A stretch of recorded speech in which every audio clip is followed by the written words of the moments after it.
Hello everyone, 2022 has been an interesting year for Warframe. There have been good updates, there have been decent updates, and there have been some not so, I guess, satisfying updates in Warframe. In today's video, I'll be basically summing up the whole of 2022. Summing up every single mainline update, everything that you guys need to know, what happened this year, what are my thoughts, and so on and so forth.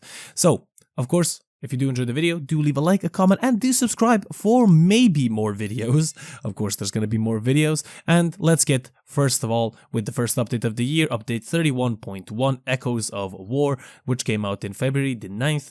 Basically allowing you to replay the new war, and basically that is it. Moving on, update 31.2, and of course, released in March 16th. This is Nora's Mix. Everybody knows what Nora's Mix is. It's basically, you know, a battle pass for Warframe, but just free. And then our first Warframe, our first Prime Warframe of the year, of course, is going to be Garuda Prime in update 31.3, released on March 28th. Garuda Prime has been reworked as well. Honestly, her rework made her much more better, survivable in some situations as well, adding invincibility phases, changing up her passive as well. Honestly, I do like the look of her. She looks amazing as is, as a Prime Warframe. I love her accessories, everything that came with her. And honestly, just a really decent Warframe, and honestly, really glad to have that Prime. Don't really use her a lot, but it's nice to have her, right? Then the next big update, of course, Angels of Zariman, update 31.5, released on April the 27th. Now, considering this is a bigger update, let's cover everything that is in this update. Of course, a new tile set, the Zariman spaceship, so very nice. We also got Evolving Weapons and new Arcanes. Evolving Weapons are actually one of the best weapons in the game currently, so that is very nice. We got 3 new game modes, Cascade, Armageddon, and Flood, of course, all Void, so Void, Cascade, so on and so forth. Honestly, I do have to be completely honest with you. I have been playing, of course, Angels of Zariman and Zariman Bounties as well as Cascade, Armageddon, Flood, and I've been seeing that people actually do play these. I've seen people, you know, farming up the Arcanes, farming up standing for Zariman as well, just because, you know, the Arcanes that you can buy from Cavalero are actually pretty decent. Plus, if you want an Amp Arcane, you're kind of gonna have to farm this, because the only way to get an Amp Arcane is, an Amp Adapter for an Arcane, it's through Zariman, so you're gonna have to play it anyway for at least, like, let's say 5 minutes, 10 minutes, somewhere around that. The Syndicate as itself, it's pretty okay. You also have like a dorm room where you can, you know, have your own room and stuff, which I haven't even got to do because I honestly don't care. But that's good, I guess, if nothing else. This is, again, another Syndicate, but what can you do? And a new Warframe, a Gyre, is released in this update. Gyre, in my opinion, is a pretty okay-ish Warframe. I have talked about this sometimes as well. I do not like that first-second ability. You throw something and it crowd controls enemies. I guess it pulls them into that ball or spear or I don't know, hang glider. I have no idea. I just don't love that sort of gimmick of every single Warframe nowadays having some sort of a pull mechanic, or I guess a crowd controlling mechanic where you throw something and it pulls enemies in. I don't know. I mean, it's good to have. I'm not saying that, but I personally do not favor it. I'd much rather have something new and interesting. Nonetheless, Gyre as a Warframe is incredibly good gun buffing Warframe, and also giving you massive amounts of electricity as well. So in total, she is a really good Warframe.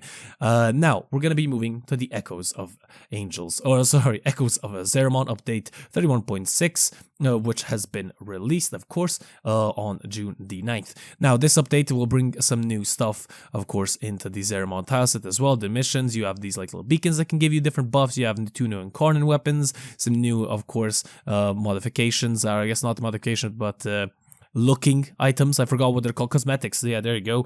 And some other cool stuff as well, basically. And fixing some stuff that haven't been fixed in Angels of Zariman. I guess the Echoes of, and then 3 dots of the update name, is basically just polishing the update itself, so keep that in mind.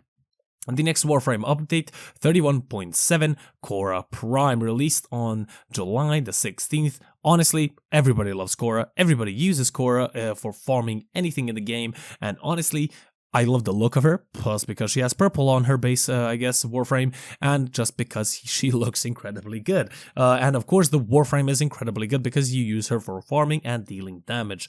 So that is Khora in update 31.7. Update 32, released on September the 7th, of course, the Veilbraker update. Now, this update has brought some, I guess you could say, controversy about the Archon Shard and the Tau Forged Archon Shards that have been added and the chances of getting it, the amount that you get per week, because you can only get, if you even do the call missions, which have also been added, you can see some gameplay in the background, you can only get 2 per week, and it's going to take you, a lot to get it for every single Warframe. Now, you have to keep in mind, you're probably not going to play every single Warframe. I don't, you don't, nobody does. You're not going to play High Droid instead of Khora. You're not going to play Loki instead of Wukong for spy missions and stuff like that. So keep that in mind. Of course, that's pretty normal, but I completely understand. And it is quite rare to get Tau Forged Shards. Honestly, I haven't got an issue. I think I gotten from like the 10 or somewhere around that number. Maybe I'll say a little bit less, I would say. Archon Hunts, I think I got like 4 or 5 Tau Forged ones. So I was lucky, but you might not be. So I completely understand where you're coming from. Call's missions have been added as well. We loved Call. Call was amazing, and Call still is amazing. It's just that, the thing is, the missions get tedious after a while. They're not that fun to do. There's 4 different missions, I think. They do get changed up in the next update that's coming around, but they're still quite boring and tedious, just because there's not that much variety. You already know what to do. I mean, you do have to explore the map, and the sad thing is, if you want that extra Tau Forged Shard, you're gonna have to do these to get the new resource called Stock.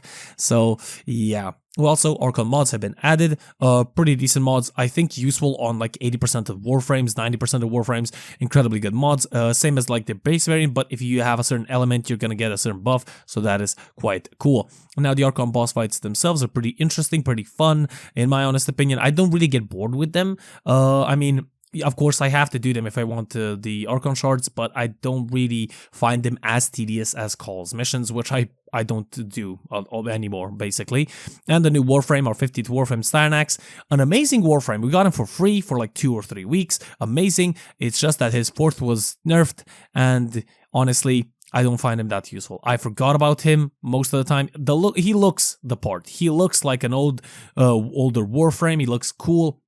It's just his abilities as well are pretty decent. His first being that thing that I mentioned earlier with Shire, you throw down something and, drags enemies in. Okay, I don't mind it. His second being like a lesser armor reduction. But his 4th was incredibly good. It wasn't overpowered, it just got nerfed because a lot of people were using the Warframe. Maybe they thought like, oh, he's getting overused, let's nerf him a little bit. And plus he doesn't have some invincibility phases, which I think he would need, especially in Steel Path. I don't play him in Steel Path. I don't even try to, even with shield gating, I just don't. But, our 50th Warframe, so yeah, that's quite cool. He's okay, but definitely shouldn't have gotten nerfed.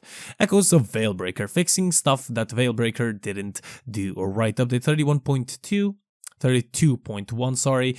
released on November the 2nd, basically adding, I guess, boss fights inside of these call missions, which are pretty cool. Of course, adding some cosmetics as well, new spaceship as well, that's, I guess, noteworthy, but basically fixing a lot of stuff with the Archon hunts, the breaking armor missions as well, and basically just a lot of bug fixes. Now, Crossplay, I think, released somewhere around here. I can't honestly tell you where because it doesn't show me on the site, on the Warframe site, but we have Crossplay. So that's pretty cool. It's been, I guess, fully released nowadays, I think a couple of days back, but we do have Crossplay, so that is really, really good. So, yay, Crossplay. We're still waiting for Crossplay, but we'll see about that a little bit later. Now, Revenant Prime is our next Warframe. As I said, I can't really see when it came out because it doesn't show me on the Warframe site itself, but of course, we got Revenant Prime. Revenant Prime is one of the tankiest Warframes in the game, if not the tankiest Warframe in the game, so he is really, really good. Actually, now I can see it. There you go. He's been released on October the 5th with update 32.09. So, there you go. Now we know when Revenant was released. So, honestly, Revenant is pretty decent Warframe. Came with 2 amazing weapons as well, I think. Tatsu and Phantasm, and honestly, pretty great Warframe. Now, Our last major update of the year, Lua's Prey 32.20 update released on November the 30th. Now, this update is honestly a little bit controversial. A lot of cosmetics, and one Warframe and one new game mode. Now, the Warframe is Varuna. Varuna is actually pretty good. She's been buffed as well a little bit, and that is quite nice. I find her fourth ability still not there yet. I think like something where you turn into a basically, go down on all fours, turn into a wolf, raging wolf. I would expect you to do more, honestly. But I guess what can you do? I think I would rather still subsume her fourth instead of something else, but, as a Warframe, I did not definitely forget her. I still use her to this day, and I don't mind her using her in Steel Path, so honestly, a pretty decent Warframe. Conjunction Survival.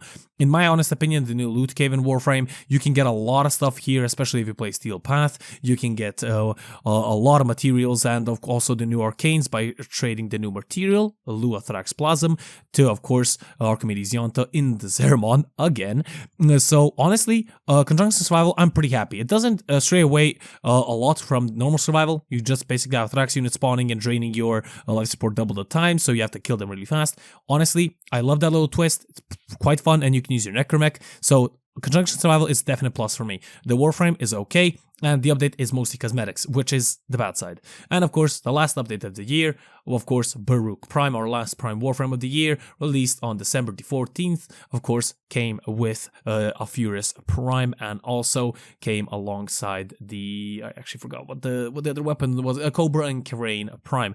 Two very okay-ish weapons. The Warframe is, of course, amazing as is, and basically, that is it for the year. There will be no more updates this year, at least the best of my knowledge. I mean, it's December 24th. They might release something, but Duty Paradox is scheduled for next year. So what do I think of 2022 as a year? Definitely some ups, definitely some downs.